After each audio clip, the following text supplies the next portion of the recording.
को सचिवालय में किसी अधिकारी के बाहर भेजो, जबकि उनकी बेटी शेमो नहीं मिलेगा। क्यों? क्योंकि वहां पर ऑलरेडी वो सेंसर लगे हुए हैं, उनको हटाना जरूर था, युद्ध में खबर जरूर लगी थी। बाद में उन्होंने साठगांठ करके 2-3 दिन बाद में वापिस आ गए। आज वो थोड़े दुखी है। मैं कल गया, कल भी वो सारे बैठ गए, भैया मैं क्या हम क्या करें। ठीक है, ये सीएमओ की कहानी हो गई। अब सचिवालय में सबसे बेस्ट नाम जो सेम कंडीशन है, जिस अधिकारी के बाहर जो पहले से लगा हुआ था वो वही बैठा हुआ है और जो दूसरे भी वही बैठा हुआ है, वो उसको ऑर्डर दे रहा है। कब ले गया उसको, कहा ले गया, जो खुद का काम था ना वो खुद नहीं कर रहा, वो सरकारी कर्मचारी से करवा रहा है। तो क्या वो प्रताड़ित नहीं हो रहा? आप सोचिएगा, अगर सचिवालय सीएमओ में नियुक्त चतुर्श्रेणी कर्मचारियों के साथ ही ये स्थिति है तो बाकी में क्या आइडिया होगा। आप देखिए डिपार्टमेंट उठाकर देख लो, तो इसमें से मैं दावे के साथ मेरे अनुभव से कह रहा हूँ कि आराम से 10 से 15 हजार तो आप कम बता रहे, 15 से 20 हजार आराम से लोग इस पद को छोड़ेंगे और ये पद बेच जाएगा। ऐसी कंडीशन सरकार के सामने उत्पन्न होगी कि सरकार उन पदों पर नई भर्ती नहीं निकालेगी, क्योंकि एक पद पर एक सैलरी दी जा सकती है। आप उनको हटाना नहीं चाहते और इनके लिए आप वेटिंग नियम लागू करना नहीं चाहते। जो बीच में आपने सुना ना कि प्रथम स्थिति या प्रथम दृष्टि या पॉजिटिव न्यूज आ रहा है, उस पॉजिटिव न्यूज को नेगेटिव करने में उनका ही बड़ा रोल लगा, क्योंकि इससे पहले उनके आदेश जारी होकर उनको हटा दिया गया था। ये थोड़े खुश हो गए थे, बाद में उनको वापिस 1-2 दिन बाद में आदेश लेकर इनको भी ले लिया और ये भी है। अब ये सोच रहे हैं कि प्रताड़ित होकर जो लोग पोस्ट छोड़ देंगे ना तो उनके जगह ये एडजस्ट हो रहेंगे। मेरी बात समझ में आ रही है? चल क्या रहा है वो मैं आपको समझाने की कोशिश कर रहा हूँ। इनका प्रयास क्या है कि मान लीजिए 10,000 को छोड़ दिया और 10,000 हटा रहे हो तो इधर एडजस्ट कर लेंगे, तो इस मामले को कहीं ना कहीं बंदा रख दो। मैं पुनः कह रहा हूँ, मुझे क्या नुकसान होगा अगर 1 ईयर वेटिंग नियम लागू होता है तो? मैं पिछली बैठक जब कैबिनेट बैठक की उस दिन भी शुक्रवार को मिलकर आया था, तो दिन से मैं हकीकत में बीमार हूँ, आप मानो या मत मानो। बाकी मैं जैसे आप ट्वीट कर रहे हो मैं भी ट्वीट कर रहा हूँ, तो हमारा जो मंतव्य है, हमारा जो पक्ष है वो कैसे पता पड़ेगा कि मैं वीडियो में क्या बोल रहा हूँ? इससे पता पड़ेगा मेरा मत क्या है, मैं इस पर क्या लिख रहा हूँ, तुम्हारे खिलाफ तो लिख रहा हूँ, क्योंकि तुम्हारे पॉजिटिव रहो। अब आने को 30 को तो आज आ गया, मेरे आने से होगा तो आज आ गया तो आज हो जाएगा, तो भी मैं माफी मांग लूंगा आपसे। बात ये नहीं है, ये हमारे क्या है कि हम चीजों को समझने में और कहीं ना कहीं चीजें पूरी स्पष्ट पता नहीं होता ना कि वो क्या है, कि काम कैसे होगा, तब हम भटकते हैं। आज आप तमाम साथी आए हो, मैं अपने दिल की गहराइयों से आप लोगों का हार्दिक स्वागत कर रहा हूँ, अभिनंदन कर रहा हूँ, क्योंकि आने वाला जो समय है बहुत कठिन है। 19 तारीख को आचारसंहिता लगेगी, 3 महीने पूरा नहीं बचे हैं। 2 दिन सैटरडे संडे की छुट्टी मानो आप, सोमवार मंगलवार आपके पास है।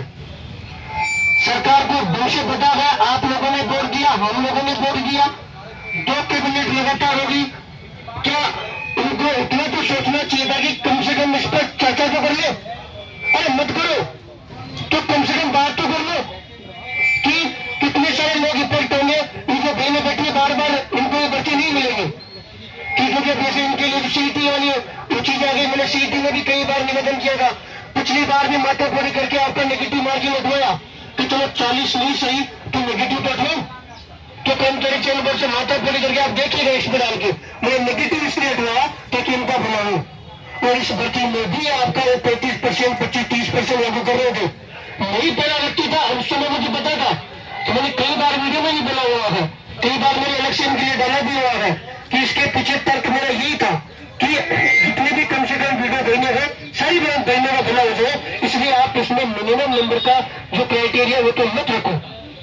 आप में से मैं आपको व्यक्तिगत मेरे मोबाइल में उस दिनों की चेक भी दिखा सकता हूँ जो मैंने इनके लिए रखी थी। मैंने कल परसों उसका स्क्रीनशॉट लिया, तो लोग मानने की नहीं माने, मतलब उस समय भी मेरे दिमाग में ये चीज चल रही थी कि कहीं ना कहीं चीजें आगे जाके परेशान करेगी।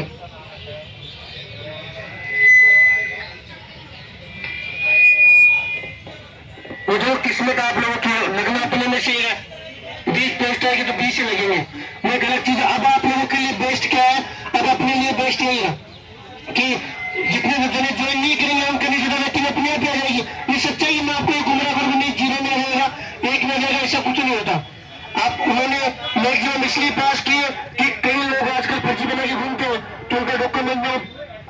जाए, मैक्सिमम लोगों का भला हो जाए। अब अपने लिए यही है कि ये वेटिंग नियम अगर बजट में इस वेटिंग नियम की घोषणा हुई है तो ये चतुर्श्रेणी कर्मचारी भर्ती से लागू होना चाहिए। एकमात्र आपके पास यही चाहिए। सारे दरवाजे बंद है और भगवान जब दरवाजे बंद करता है तो अपने लिए कुछ अच्छा सोचने के लिए बंद करते हैं ताकि ये सही रास्ते पे जाए। और आपके पास केवल और केवल एकमात्र उपाय है कि इस भर्ती में इस नियम को लागू करना ही आपके पास मरण और जन्म जो भी है ये है। इसके इर्द गिर्द आपको कोई कुछ भी कहे, कुछ नहीं है। कैसे होगा क्या नहीं होगा वो सरकार के हाथ में। मजबूती से आप लोग प्रयास करो, हम भी प्रयास कर रहे हैं। मैं भी मेरे स्तर पर जहां जहां मुझे अवसर मिला मैंने अपनी मजबूती से आपकी मांग रखी है और अभी भी रखने के लिए तैयार हूँ। आपके बीच रही हूँ, मजबूती से मिलकर आवाज बुलंद करेंगे। मीडिया का भी हम सबकी तरफ से कोटि कोटि धन्यवाद कि मीडिया की वजह से 2 महीने में इतने काम हुए हैं जो सरकार ने पिछले 2.5 साल में नहीं किया। और जो मेजर काम बचा हुआ है वो एकमात्र चतुर्श्रेणी कर्मचारी भर्ती का बचा हुआ है।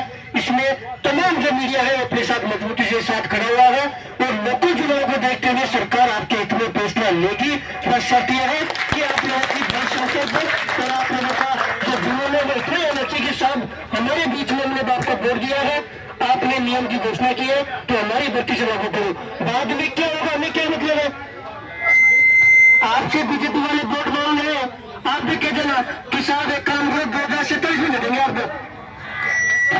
क्या आपको मंत्री बनना है, एमएलए बनना है, आपको 2045 में वोट दे देंगे और आप हमारे काम कर दो तो आपके घर से बाहर से निकल जाए। आपके पास कोई वोट लेने आए हो तो ये तो कहता है कि साहब 23 तारीख का वोट है, 23 का ध्यान रख लो। क्यों रखे भाई 23 का क्यों ध्यान रखिए, अगली बार दे देंगे। तो जितना उसको गुस्सा आएगा ना उस समय उतना गुस्सा आपके ऊपर आपको होना चाहिए। आज के डेट में जब नेता का स्वार्थ होता है और नेता वोट मांगने आता है और आप उसकी बेइज्जती कर देते हो और जीत जाता है तो बदला लेते हो। उसके कार्यकर्ताओं को भी इतना गुस्सा आता है कि आपने हमारे नेता की बेइज्जती कैसे की।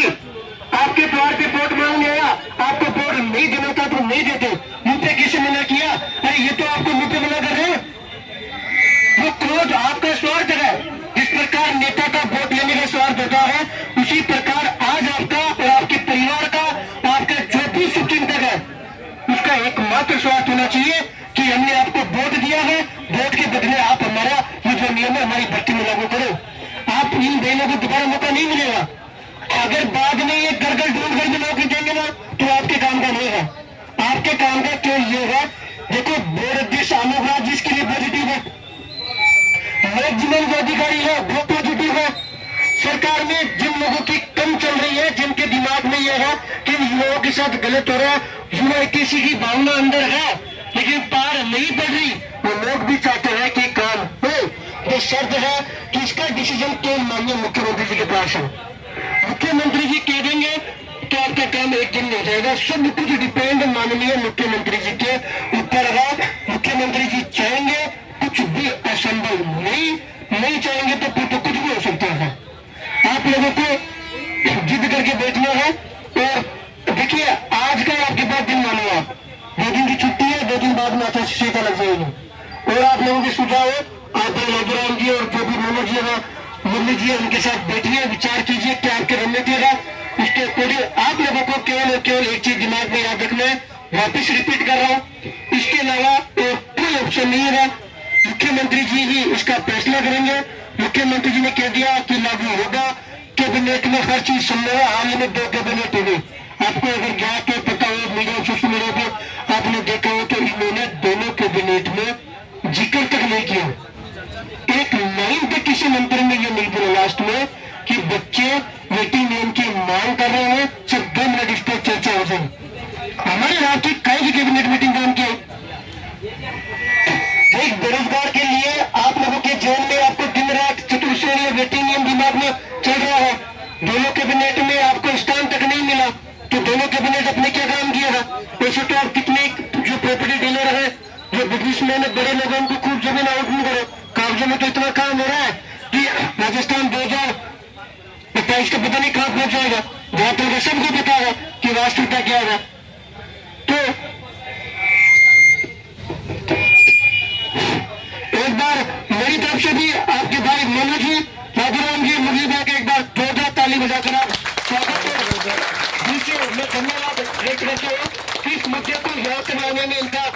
योगदान है और ये मुद्दा जीवंत है।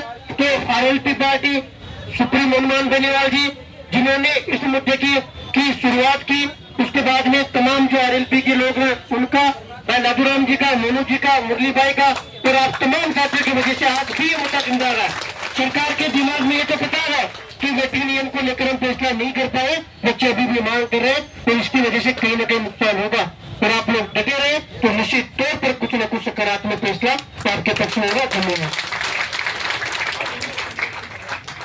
बहुत बहुत धन्यवाद हनुमान जी किसान को अपनी आवाज को बुलंद करने के लिए आए।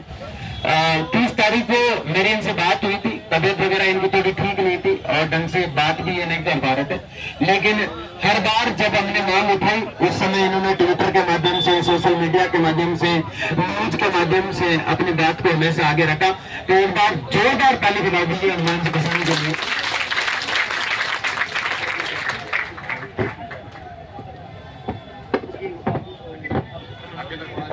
देखिए, कानून मंत्री जी के पास तो आपका मैटर है, उन तक तो हमने बहुत कई बार जो है मुद्दा रखा हुआ है और उनको बहुत अच्छी तरीके से बता दिया था।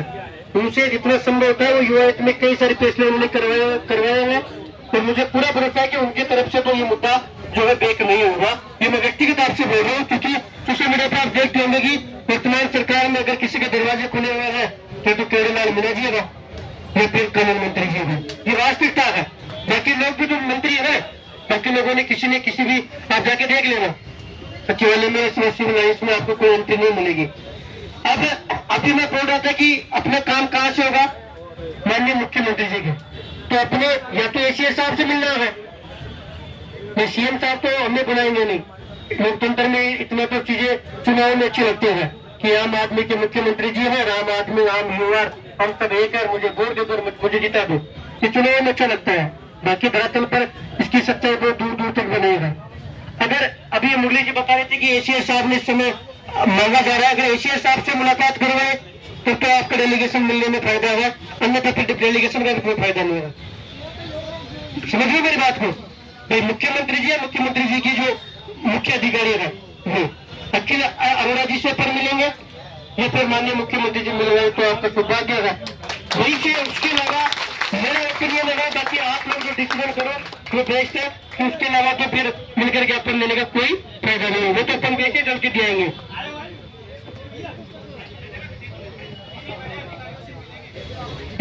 जैसे काम सीएम साहब से होगा, सीएम साहब या फिर अखिल अरोड़ा जी, बस। बिल्कुल बिल्कुल बिल्कुल। हनुमान किसान, हनुमान किसान, एक बार हनुमान किसान जी के लिए जोरदार ताली बजा दो। अरे अरे ये हमारा जो डेलीगेशन जाएगा तो उस डेलीगेशन में हमने ये निर्णय लिया है कि हनुमान किसान जी को भी साथ लेके जाए। हमने लादूराम जी से रिक्वेस्ट किया था, बोले कि मैं यहाँ का काम संभालूंगा, तो हम इसमें हनुमान किसान जी को साथ लेके जाएंगे। तो इसमें सब लोगों की सहमति है ना? अरोड़ा जी के टाइम लेने के लिए हमने भेजा हुआ है लिस्ट, वो आते ही हम वहाँ जाएंगे। तब तक आप युवाओं में जोश एक बार मेरे साथ जयकारा लगाएंगे, भारत